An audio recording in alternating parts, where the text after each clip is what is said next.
Anyway guys, magandang hapon sa inyong lahat. I am Chin Rodriguez, pamasa Cristiano of Faith Ileroso at Reader. So ngayong hapon na to, tingnan natin ano kung sabihin ng ating mga gabay. So this is a monthly gabay.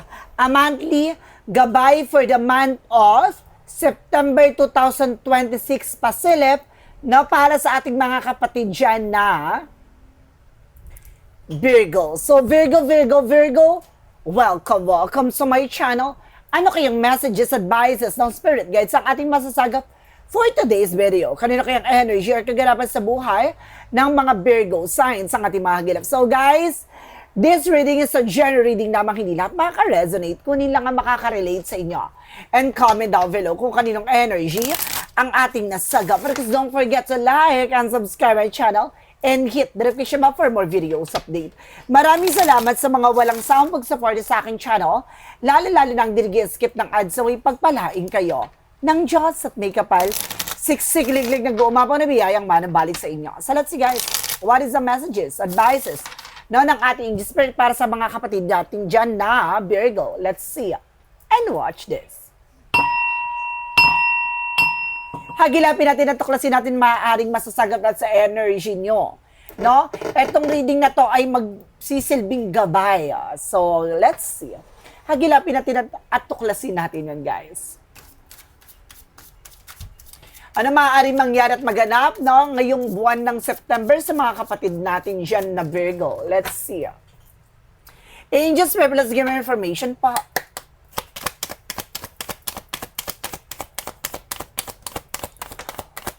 Ohoy! Oh my God! So, pinapakita dito guys, now there is something, a death card. Now, there is a death card represent, now there is an ending and a new beginning. So, may mga bagay daw na matatapos na or matutuldukan na ngayong buwan ng September, no, 2026. Ngayong panahon na to ay bagong yugto na maaaring mawakasan or maaaring makapagsimula. Now, there's something, a big transformation coming in. Now, the big transitions na maaaring maganap or mangyari sa buhay nyo at sa situations nyo. Now, let's see. And of course, there's something in each one. So, there's something, a plan. So, may mga plano dito, guys. Now, there's something, a new project, a new idea coming in. So, dito papasok ang mga bagong plano, proyekto, and there's a for one, something celebration coming in.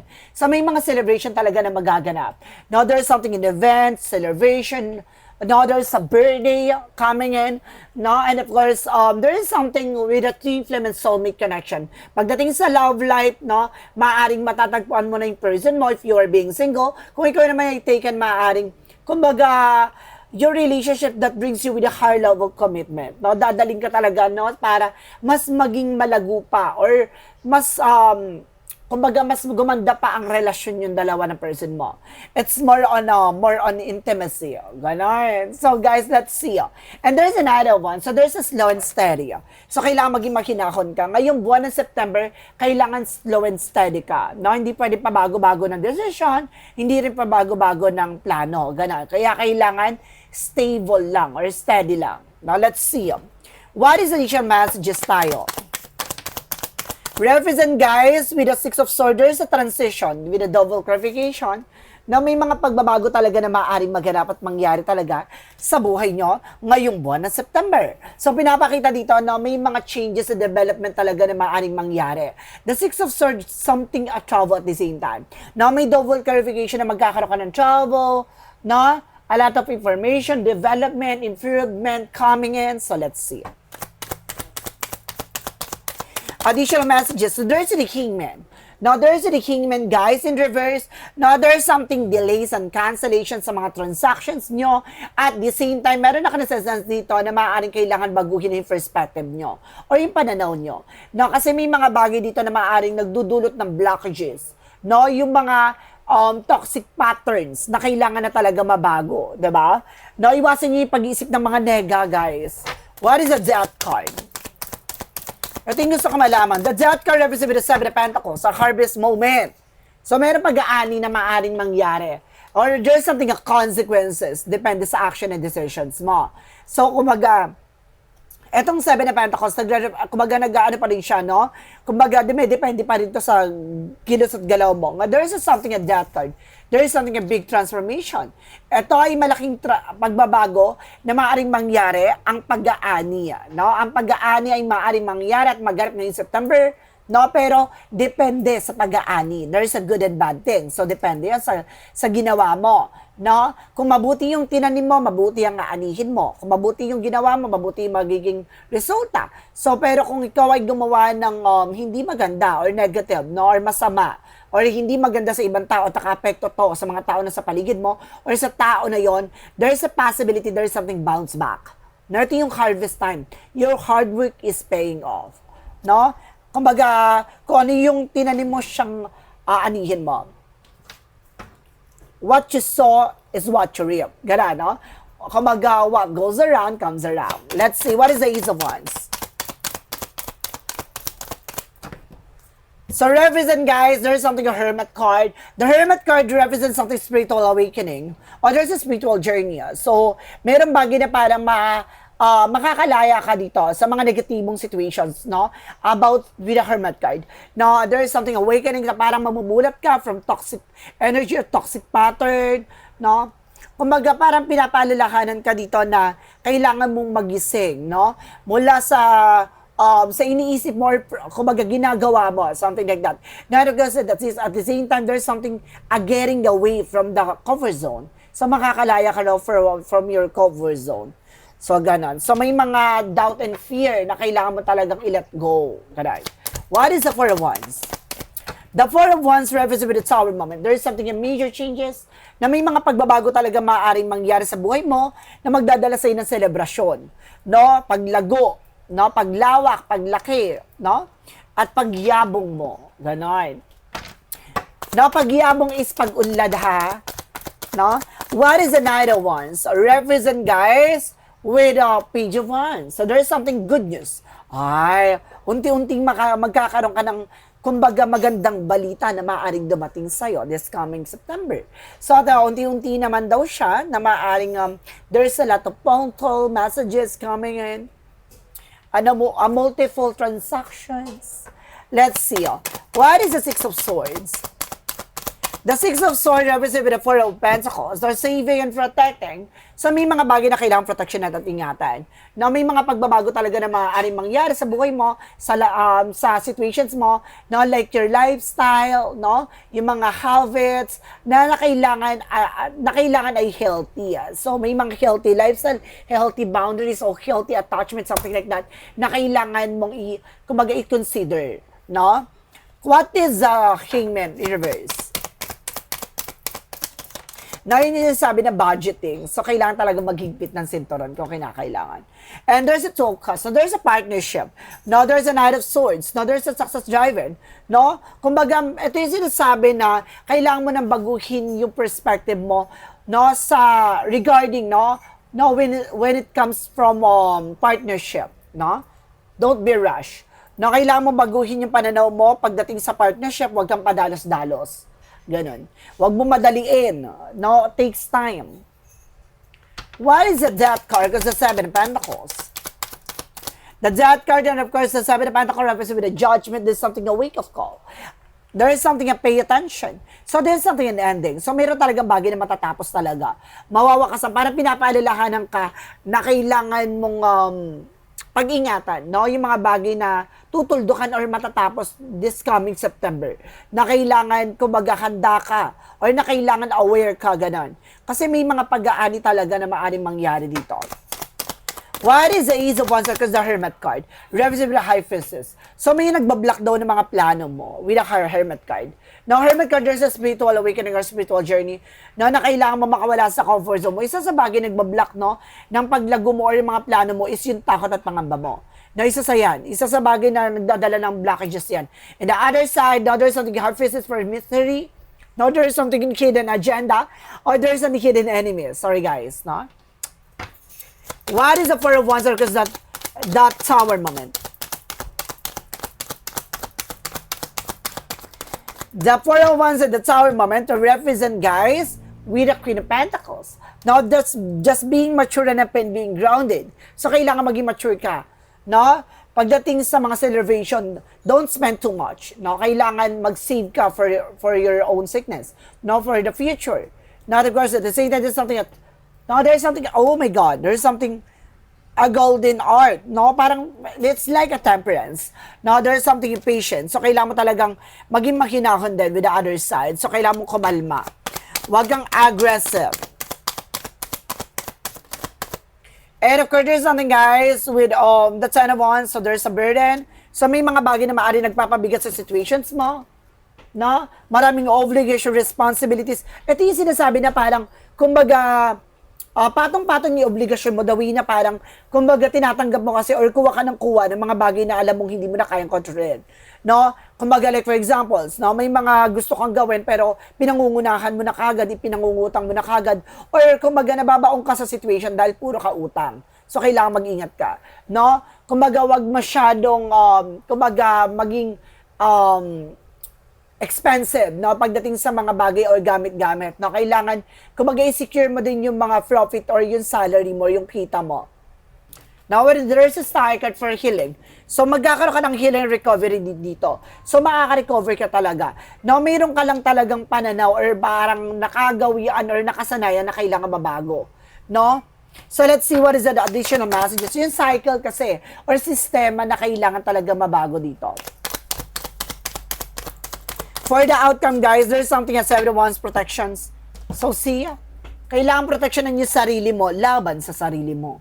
So, yung parang yung magiging kalaban mo dito, kumbaga, is yourself then, no?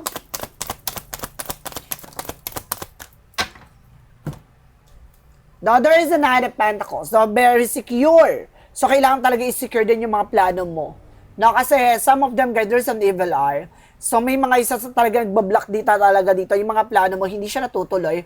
Kasi may mga tao na iinggit behind your back. With the King of Wands, so there's a vision, look at the bigger picture. Lagi mo titignan yung magiging posibilidad. Hindi pwedeng, kumbaga, happy-go-lucky ka. No? Hindi pwedeng, kumbaga, itong mga bagay na to, no?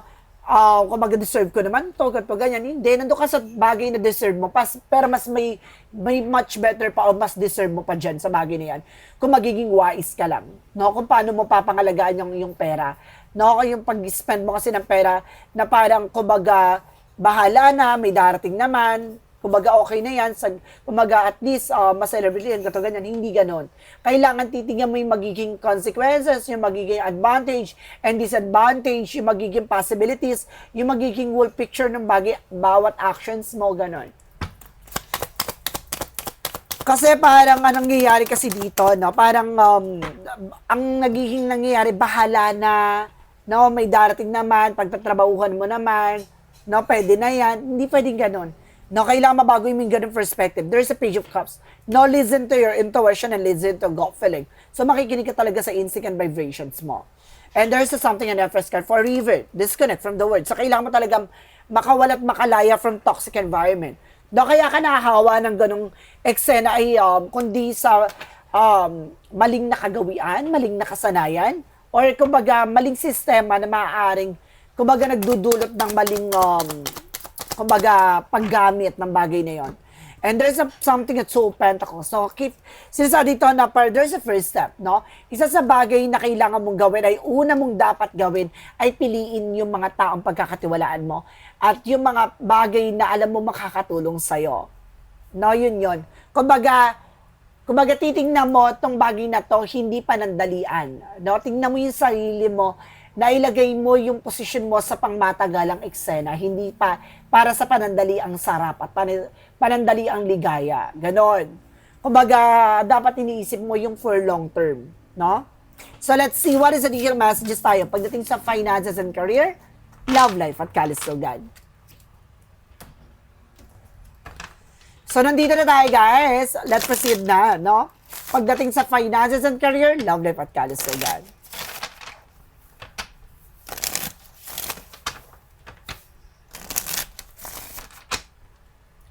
So, let's see. Angels, let's give information for finances and career. First of all, guys, there is something the Five of Cups, disappointment. So, yun. There's a regret. Na may mga pagsisisi talaga at panghihinayang talaga na maaaring nangyayari as of now. So, may mga disappointment talaga na nararamdaman mo gawa ng actions mo na pabigla-bigla ang desisyon pagdating sa pera. Kasi, kumbaga, ang daming nasasayang talaga. And there's something a King of Pentacles, secure and practicality. So, yun yun. No, you're also provider, breadwinner with your family. No, kaya kailangan maging secure kapag dating sa pera. And there's a Wheel of Fortune with a turning back. So, ito nga yung sinasabi, no, ang kapalaran mo ay sarili mo lamang ang magdidikta nito. So, yun yun. So, kumbaga, kung gusto mo mabago ang buhay mo, baguhin mo ang maling nakagawian at maling nakasanayan mo pagdating sa pera. Paano mag-handle ng pera, paano mag-manage ng pera, just being wise. No? Let's see. Pagdating naman tayo sa love life. So, dating sa buhay pag-ibig, there's an 8 of Wands. So, kumbaga, kung ikaw naman yung single, maraming information na darating, there's a lot of messages. Kung ikaw naman ay taken, maraming may improvement and development na maaaring mangyari sa inyo ng person mo. Now, regarding sa travel, there's a lot of trouble coming in. And there's a 3 of Cups. Now, there's a celebration coming in then. With a full card, now there's something in your beginning. So, may magkakaroon ka ng bagong simula ng partner mo, ng person mo. There's a 5 of Swords. So, ibig sabihin, nagkakaroon ng self-sabotage just because of your action. Kasi meron ditong third parties. Third parties, like for example, there's a friend of yours na nakakasira sa relasyon, or there's something a toxic family or toxic friends na nakakasira sa relasyon. Huwag masyado nagtitiwala. Now, pagdating naman tayo sa, kumbaga, kalusugan. Kasi pagdating sa relasyon, guys, no, may mga toxic family talaga na sumisira sa relasyon natin. No? Kumbaga, mayroong talagang kailangan mag-pay attention doon. No, kumbaga, gamayan mo at pakiramdaman mo kung itong tao na to ay makakatulong sa'yo, lalo sa family mo. Kasi meron dyan na parang, kaya hinakadlangan yung kaligayahan mo o hinakadlangan yung person mo, no, na para magkaroon kayo ng something, growth and expansion yung person mo na yan. Kasi parang, it's either mawawala ng kumbaga, support, no, hindi, kumbaga, mawawala, hindi na sila matututukan sa'yo ng mundo ng tao na yon. So, parang ganun yung mindset nila eh, no? Parang ayaw nila na mag-grow ka, no?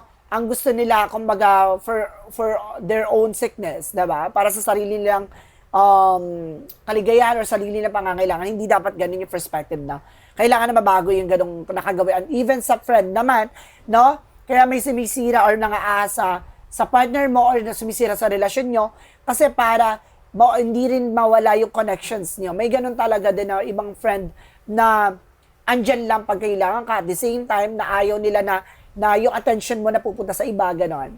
So, pagdating sa kalusugan, there's something the world. Some of you, kailangan talaga ng travel. There's a decision that you need to make.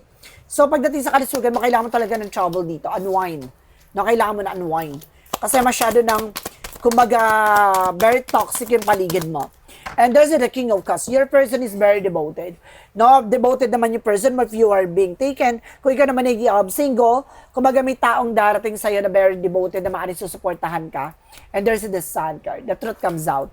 No, may mga bagay na maaaring lilinaw, liliwanag pagdating sa karamdaman or nararamdaman mo. Meron lang bagay dito na kailangan mo i-clear sa sarili mo. Isa sa bagay na nagdadala sa isang stress and depression, anxiety, sleepless night is yung kumbaga, mga obligations. Now, let's see. What is additional messages tayo? Now, pagdating naman tayo sa ating Angel's messages. Let's start with the magical fire messages advices for you guys. For magical fire messages advices, so there's the sun. So, meron ditong sun. Maaring ikaw ay nag-iisang anak na lalaki, or maaring yung person mo ay nag-iisang anak na lalaki, o meron ditong anak na lalaki. Baka may anak na kayo na person mo. And there's a love life. So, see, talagang there's something connected about sa love life. Now, itong reading mo ay malaking factor ha, or malaking contribution ito yung love life mo. So, kumaga, malaking epekto or malaking, kumaga, percentage reading mo is about sa love life. Now, let's see what is the Romance Angels for Mystic Love Oracle deck. Now, there's a sex, good times. So, meron daw dito about sa sex, good times. No? Kumbaga, iba raw kasi natutulong about dyan. And of course, there's something safety and comfort. So, tumaga, meron ka talagang tao na yung person mo very comfortable ka, ganun. And there's something soulmate. Soulmate daw kayo ng person mo. There's an everlasting promises. And there's something a call, hearing from them. So, meron mga tawag daw na maaring, kumbaga, but there's some messages, no? Na parang may maririnig kang tawag or meron kang malalaman about something information. What is the chakra messages? Discovery. Sabi ko na nga ba, may madi-discover ka. Now, there's a discovery. Hindi lang sa sarili mo ha, even sa buhay mo. So, let's see what is, ayan and yung oracle card.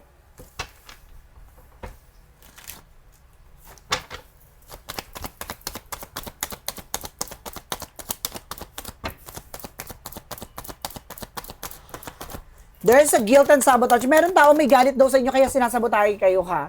Kahit nasa relasyon, sa finances, sinasabotahe kayo. There's a wish fulfillment. So matutupad mo yung mga pangarap mo. Meron lang talaga sumasabotahe sa inyo, guys. So let's see what is Archangel Michael messages.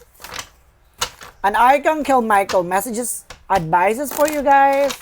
Now meron tayong Archangel Michael messages ha.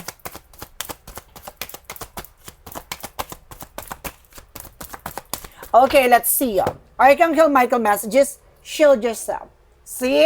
Talaga isa lang yung sinasabi ng barahan, no? Protection naman yung sarili mo. Ganun. Kumbaga, kasi may mga tao talaga na inaabuso ka, no? Or ginagamit ka, ganun. For a Jesus-loving quote said, a Jesus-loving quote said, "Do shall love the Lord your God with all your heart, with all your soul, with all your mind." So, mahalin mo ang ating Panginoon. Gawin mo siyang sentro ng buhay mo, ng sitwasyon mo. Magdasal ka at surrender mo sa Kanya lahat. Now, for a Jesus-loving quote said, kung may Archangel Michael, meron tayong a Jesus-loving quotes. No? Ayun yung gusto sabihin sa ating Panginoong Hesukristo. From what lies beneath wicked future.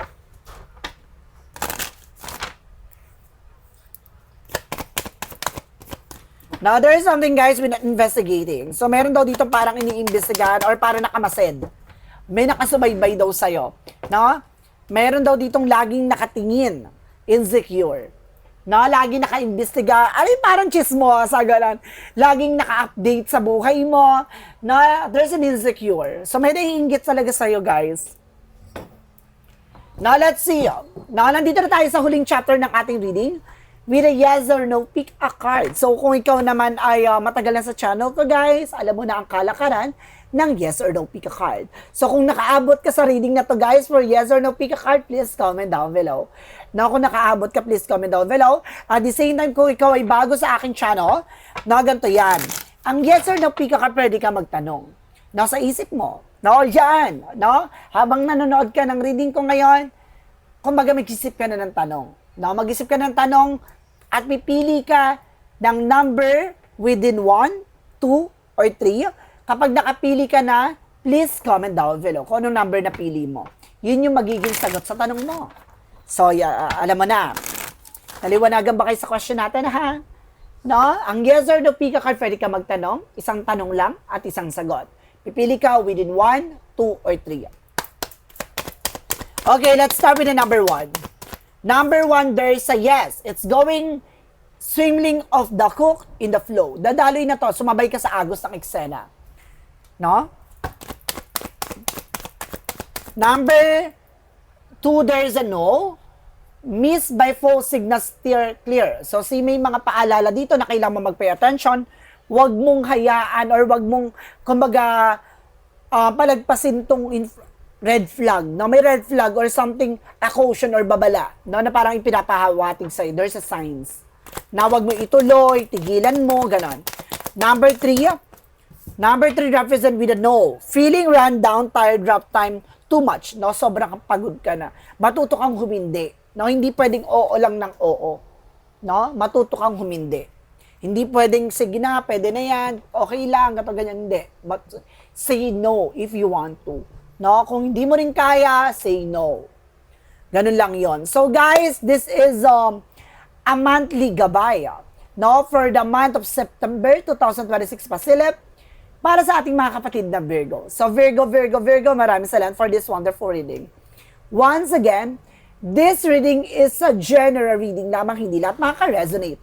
Kunin lang ang makaka-relate sa inyo and comment down below kung kaninong energy ang ating nasagap. Because don't forget to like and subscribe my channel and hit the notification bell for more videos update.